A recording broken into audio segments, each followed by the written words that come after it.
안녕하세요. 백두산 금융연구소의 백두산입니다. 10월 23일 금요일 아침 10시 3분입니다. 오늘 아침에 제가 늦잠도 좀 자고 늦잠 잤는데 컴퓨터도 좀 말썽을 일으켜서 오늘 좀 녹화가 굉장히 오전 영상이 지연이 됐습니다. 다음에는 빨리빨리 일어나서 하도록 하겠습니다. 자, 이제 어젯밤 미국에 있었던 이야기 좀 해보도록 할게요. 어젯밤 미국은 이제 상승 마감한 거죠. 반등한 겁니다. 반등. 그러니까 어젯밤에 제가 드린 표현이 뭐다? 사거래일, 이게 중요한 거였다.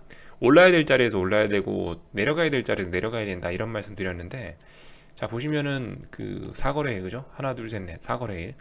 어제 그러니까 박스권 밑에, 이거 S&P인데요. S&P 밑에 요 박스권 아시죠? 하도 얘기를 해서 이 박스권 밑으로 들어갈 거면 어젯밤에 빨리 들어갔었어야 된다고요. 근데 어젯밤에 어쨌어요? 올라왔죠. 그럼 이제 당분간 상승할 가능성이 높다라고 해석하는 게 좀 맞긴 맞겠죠.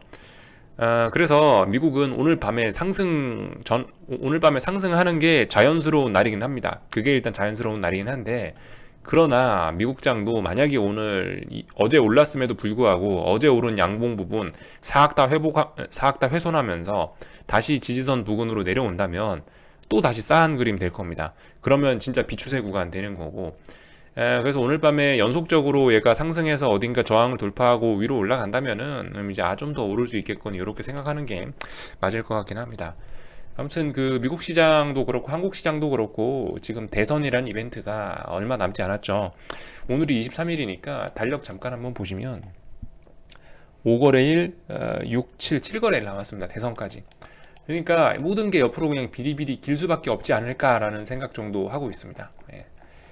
그러니까 논리적으로는 이게 맞죠. 논리적으로는 사거래일째니까, 사거래일째 안 빠지고 반등했으니까 앞으로 올라갈 가능성이 높겠구나라고 보는 게 일단 논리적이긴 한데, 대선이란 이벤트 이런 게 껴있고 이러니까 시장이 어떻게 반응해 줄지는 그래도 일단 좀 지켜보자.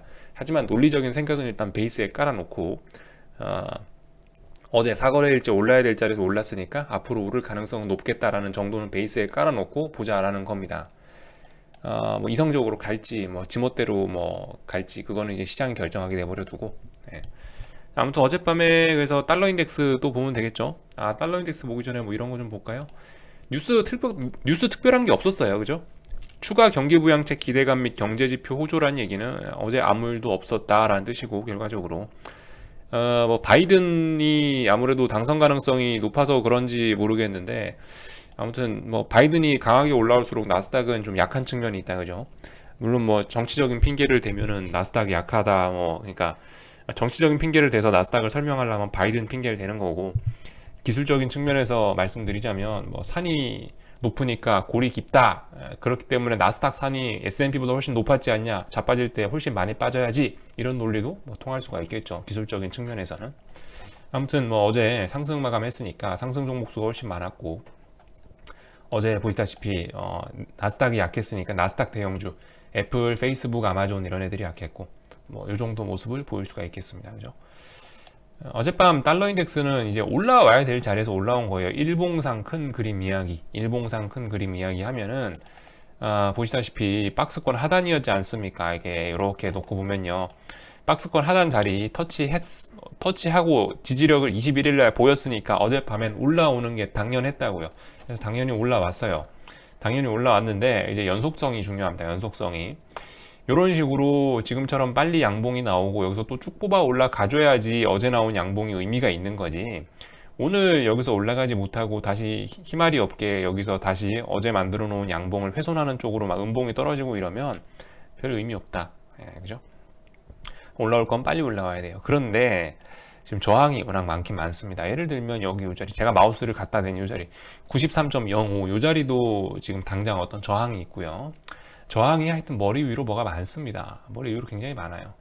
하여튼 무심코 마우스를 갖다 대는 자리마다 지금 다 저항이에요. 그래갖고 어떻게 되려나 잘 모르겠지만 하여튼 이런 얘기 정도 드릴게요. 뭐 어제 나온 양봉의 의미가 있으려면 오늘까지 상승해주는 연속성이 중요하다, 이 정도 말씀드리고 넘어가겠습니다.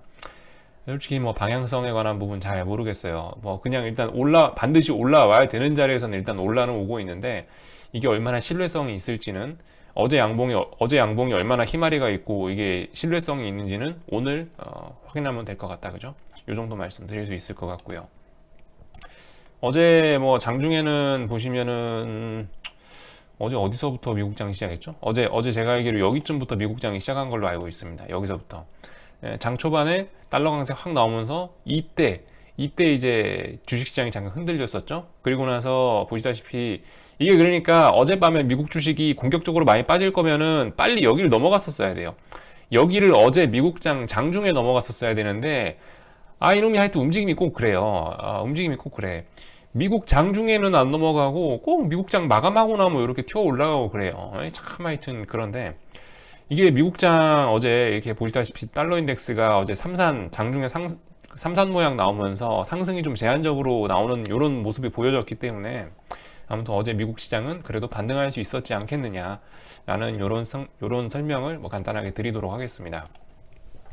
애플 하나 보고 넘어갈게요. 애플 같은 경우는 아무튼 요즘 여러분들이 결코 좋지가 않습니다. 애플이 미국의 삼성전자잖아요, 그죠? 애플이 미국의 삼성전자인데 보시면은 요즘에 영 힘이 없습니다. 물론 어젯밤에도 지지력이 없죠. 어젯밤에도 마이너스 1%인데 이게 약간 그림이 좀 달라지고 있습니다. 정확한 건 아닌데 이제 대략적으로 나스닥 지수와 비교해서 설명을 해드리자면은 어제 나스닥 지수는 뭐예요? 이 밑에 그러니까 지금 제가 이 긋는 선이 뭐 정확하게 그 박스권이란 이야기가 아닌데 굳이 뭐 어떤 비교를 하자면 나스닥도 보면은 지금 현재 4거래일, 그러니까 애플도 지금 보면은 4거래일째 여기를 지킨 거예요, 그죠? 4거래일째 지켰는데 근데 어젯밤에 지지력을 보였단 말이죠. 어젯밤에 나스닥하고 S&P 지수는 여기에 대한 지지력을 보였는데 미국장의 삼성전자인 애플은 여기서 지지력을 보였다고 하기에는 지금 마이너스 0.96% 하락 마감이고 그리고 하여튼 별로 모양이 안 좋은 거죠. 어제 이렇게 나왔으면 4거래일 동안 지지했습니다 라고 할 수 있는 게 아니죠. 이런 모습은 추가적으로 오늘 하락할 수 있을 가능성이 높습니다 라고 보는 게 좀 맞겠죠. 아무튼 이렇게 애플이 약하다, 이런 모습 정도, 그러니까 미국 시가총액 1위 종목의 흐름 정도는 간단하게 보고 넘어가시면 좋겠다, 요런 차원에서 한번 본 겁니다. 자, 그래서 미국장 이야기는 그만하고요. 이제 한국으로 넘어오겠습니다. 자, 한국이 어제 미국장의 컨셉은 분명히 이제 반등 성공이거든요. 어제는 분명히 올라왔다, 이게 이제 미국장의 그건데 근데 보시다시피 일단 갭 상승을 출발을 해가지고 오늘도 밀어 제끼고 있네요. 오늘 밀어붙이고 있어요. 그러니까 오늘까지 종가상으로 해서 확 밀어붙이면서 코스닥 시장 같은 경우 오늘 이제 이거 테스트하는 날인데 오늘 장중에 이제 이 1710원이라는 자리를 잘 볼 건데요. 1710원 자리를 장대 양봉이란다. 장대 음봉으로 훅 붕괴시키고 내려가서 저 밑으로 안착을 해버리면은 그러면 그나마 어떤 인버스 쪽으로 추격을 해볼 그런 명분이 생기는 겁니다. 근데 일단 아직까지는 뭔가를 해보긴 조금 애매한 단계인 것 같다라는 생각이 듭니다. 솔직히 모르겠어요. 여기서 반등을 할지 여기서 뭐 또 추가적으로 하락을 할지 저는 사실 잘 모르겠습니다. 어제 말씀드렸다시피 뭐 코스닥 150 지수 여기 지금 가운데 껴있는 상황이기 때문에 선물 기준으로는 1190이 넥라인이고 여기 뭐 코스닥 150 레버리지 상품 기준으로는 1710원인데 보시다시피 뭐 어쨌든 다 지금 그 지켜야 될 자리 딱 넥라인까지 와가지고 이제 넥라인까지 타이트하게 밀어붙여 놓은 상황이라 솔직히 잘 모르겠어요. 여기서 뭐 오늘 얘가 뭐 지수를 반등시킬지 아니면 지수를 추가적으로 하락시킬지 모르겠습니다. 다만 지켜보다가 종가상으로 장중에 후 붕괴시켜 갖고 마감까지 해서 아예 넥라인을 붕괴시키고 안착시킬 것 같다, 그러면은 뭐 인버스 좀 추격하고요. 아니면은 또 오늘도 뭐 그냥 기다려보죠. 뭐 이렇게 할 거고요. 어제와 조금 다른 점은 이제 어제와 시장이 조금 다른 점은 그러니까 그러니까 어제 같은 경우는 시장이 하락세가 굉장히 강하긴 했거든요. 여기 하락 종목 하락 그 종목 수를 한번 살펴보시면 어제 같은 경우는 그 사이에 또 약해졌네. 어제 같은 경우는 어쨌든 장중에 상승 종목 수가 굉장히 적었었는데 오늘은 일단 최소한 어제보다 상승 종목 수는 조금 많습니다. 뭐 그렇다고 해서 반등한다라는 이야기는 아니고 아무튼간 어제에 비해서 힘은 조금 더 세긴 센 것 같다. 그러니까 상승 쪽으로 어제에 비해 상승 종목 수가 좀 많긴 많으니까 뭐 조금 센 것 같다, 뭐 그 정도 생각은 들긴 드는데 솔직히 뭐 잘 모르겠습니다. 어떻게 할지. 그죠? 이 굉장히 중요한 자리 710원 이거 장대음봉으로 깨야 되는데 어떻게 하려나 솔직히 잘 모르겠고, 이쯤 되면은, 그리고 이쯤 됐으면은 솔직히 이제 약간 패턴이 바뀌는 게 아닌가라는 생각도 해보긴 해야 될 것 같아요. 6거래일 하락하고 지금 2거래일 반등 중 다시 6거래일 자빠지는 게 아닌가라는 일단 의심 정도는 일단 슬슬 해보기 시작해야 할 것 같습니다. 아무튼 생각보다 인버스 강해서 멋지네요. 계속 홀딩 하신 분들 결국 결실을 보시나 봅니다. 축하드리고요. 이 축하드린단 말을 벌써 써도 되나 모르겠네요. 어쨌든 계좌의 평가액들 많이 찍히고 있으니까 아무튼 축하들 드리고, 일단 지켜볼 거예요. 저는 솔직히 오늘 어떻게 될지 잘 모르겠고, 방금 말씀드린 그런 조건들이 나타나면은 추격 매수를 하든 어쨌든 간 하고. 콜옵션 만약 오늘 이렇게 마감되면 어떻게 될까요? 오늘 얘가 콜옵션이 이 자리를 살리고 10월 20일 자리를 살리고 살아나고 싶다면 어떻게 해야 될까요? 살아나고 싶다면 오늘 당연히 이거 다 양봉으로 바뀌어서 상승 마감해야겠죠. 그래야 희망이 있습니다. 그래야 콜옵션이 살아날 수 있어요. 근데 오늘 보시다시피 지금 현재 그림이라면은, 이 정도 그림이라면 이건 문제가 있다, 그죠? 이거는 굳이 콜옵션 안 봐도요, 선물 봐도 뻔하죠. 당연히 이렇게 마감하면 어떻게 되겠습니까? 이거 내일도 자빠진다라고 볼 수 있겠죠, 그죠? 그러니까 콜옵션이 살아나고 싶으면 최소한 이런 그림은 아니다 라는 말씀 정도 드릴 수가 있겠네요. 콜옵션이 살아나는 조건, 오늘 상승 마감하고 최소한 여기 있는 어제 만들어 놓은 시초가, 어제 콜옵션의 시가 정도는 간단하게 이 돌파 한 착 해줘야지, 이 위에서 마감을 해줘야지 희망이 있다, 이 정도 말씀. 선물도 당연히 그렇겠죠. 최소, 그러니까 어제 시가 기준으로 보면 될 것 같아요. 진짜 오르고 싶으면 최소 315 정도는 종가가 돼줘야 내일도 오르겠다, 이렇게 볼 수가 있겠죠. 근데 어쨌든 지금 현재 10시 15분 이 기준으로서는 아직까지는 이래라 저래라 딱히 드릴 말씀이 없는 상황입니다.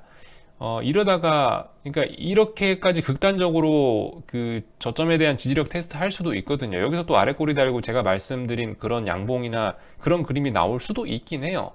나오려나 안 나오려나 모르겠지만, 그럴 수도 있으니까, 어쨌든 아직 아침 10시 15분이니까, 이렇다 저렇다 얘기할 건 없는 것 같습니다. 기다려봐서, 이렇게 극단적으로 해서 여기서 아래 꼬리 달고 올라오면 사실 콜옵션에 또 굉장히 좋은 그림 나와주기도 합니다. 어떻게 될지 모르겠지만 아무튼 그런 그림 나오나 안 나오나 잘들 지켜보시고요. 어젯밤에 제가 환율 영상 올렸었죠. 거기서 참 제가 하나 못 보여드린 게 있어서 요거 하나만 좀 얘기하고 마칠게요.